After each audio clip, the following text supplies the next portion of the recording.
So a couple of weeks ago, we did a list talking about the top 10 scary Arrowverse theories. Well, turns out you guys actually really enjoyed it, so guess what? We are going to make a part 2. Hey everyone, what's up? Welcome to Top 10 Nerd. I'm your host, David Raff, and today we are going to be talking about the top 10 scary Arrowverse theories, part 2.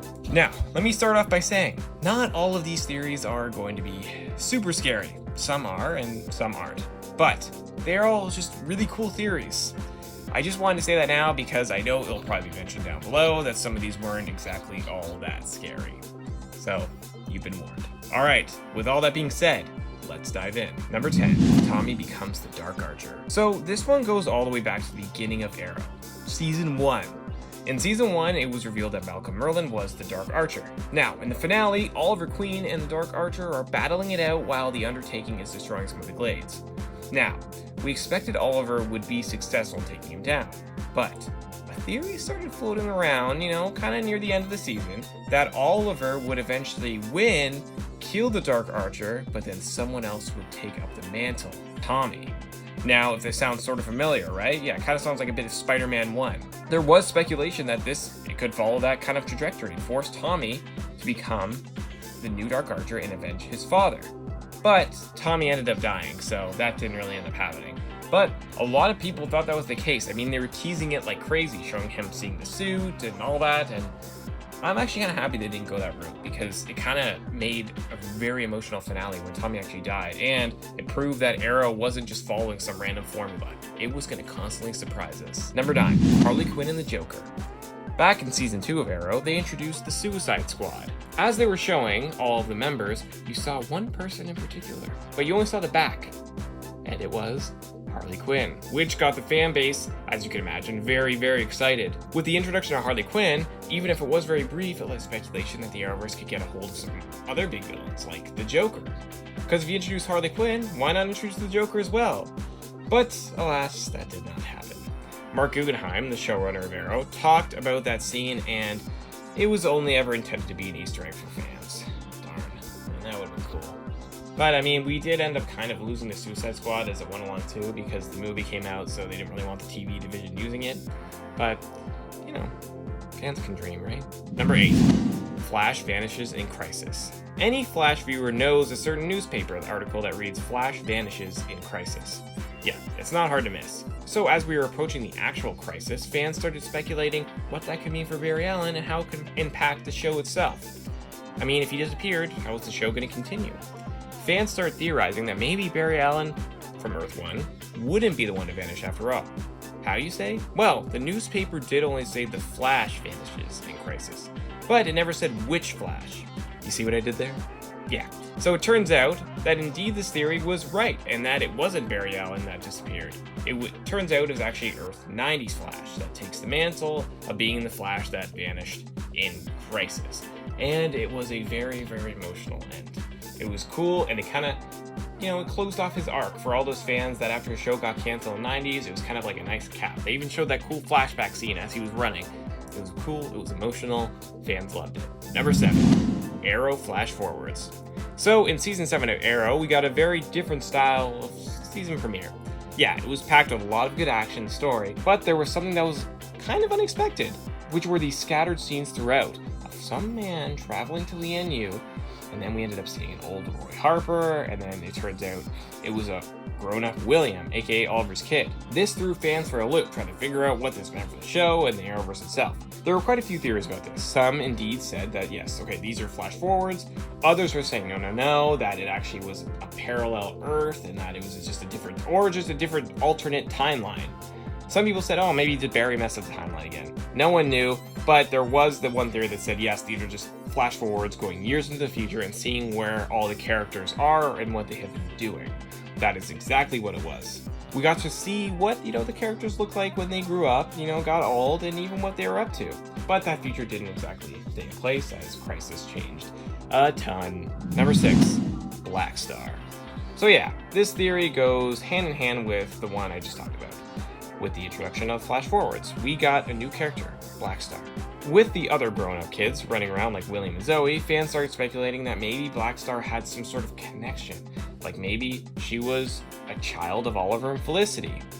And yes, that turns out that was exactly what she was. And seeing her be this badass kind of hero who can hold her own with anyone, I mean, are we even that surprised? I guess she got those genes from Oliver. I mean, her fighting skills were really, really good. Number 5, Lois and Clark. In one of the opening scenes of Crisis on Infinite Earths, we see Clark and Lois from Earth 38 with their child living on Argo. But with the antimatter wave slowly approaching, they only have time to send their newly born child in a pod away from the incoming doom. Sound familiar? Man, why do Kryptonians always have such bad luck like this? Anyways, I digress.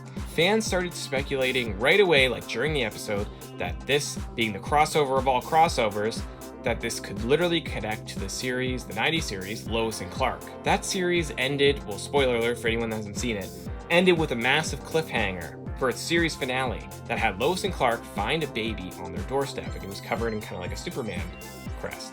As the episode was airing, fans speculated that Jonathan, Earth 38's Superman and Lois' kid, went through a temporal wormhole, and that he actually landed with Lois and Clark and connected that show to the Arrowverse, that he was the child that they found on their doorstep. It made sense because both Terry Hatcher and Dee Kane have made appearances in the Arrowverse before on Supergirl. But no, it didn't turn out to be the case. Sorry, Lois and Clark fans. I guess we'll never find closure. I mean, they've hinted at a revival, but honestly, I don't see it ever happening. Number 4, Smallville. So another big theory that was widely speculated was how the Smallville cast would fit into the Crisis crossover. After it was announced that Tom Welling and Erica Durance were returning as their characters from Smallville, it opened the floodgates to many possibilities of what they could do. Many believe that this could mean that both Tom Welling and Erica Durance could stay quite active in the Arrowverse, with one theory linking it to the Rebirth storyline that took place after the, New 52 in the comics. In the storyline, there's a young Superman in the universe, but there's also a mysterious older Superman kind of living on a farm. He has a family with the Lois, but they're just living under an alias. Fans speculate that they can incorporate that into a post-crisis world and have Tom Welling play this older Superman. But seeing as, it didn't happen, Tom Welling Superman ended up giving up his powers just to have a family with Lois. I mean, it was a really fitting end to Smallville. It's kind of a nice epilogue after the finale. I just think, it would have been cool to see him don the suit at least once. Number 3, the Thinker. So in season 3 of The Flash, we hear about the Flash's greatest foes. Most we already are familiar with, but there is one we haven't seen yet, DeVoe. So DeVoe gets introduced as the main villain of season 4 of The Flash as the Thinker. Clifford and Marlize DeVoe work together to try and take down the Flash, but it is Clifford who is the Thinker villain. But there was some speculation that fans took notice to, like the fact in season 3, when DeVoe's name was mentioned, it was only mentioned as DeVoe, not Clifford DeVoe. This led some people to think that they were actually going to do a total 180 and really make it Marlize DeVoe as the true main villain, while still holding true to that DeVoe name mentioned in season 3. But it was just a theory, and it stayed a theory, and it didn't actually happen. Sorry, Marlize DeVoe fans. Number 2, multiple Earths merge. So, with Crisis on Infinite Earths approaching, fans were speculating what would happen to all these Earths after Crisis had ended. Many fans speculated that some Earths would end up merging together, just like in the comic book, so that we could actually have Kara, actually part of the main Earth with Barry and Oliver. And it actually happened. Yes, we got Earth Prime with all of our beloved heroes on one Earth.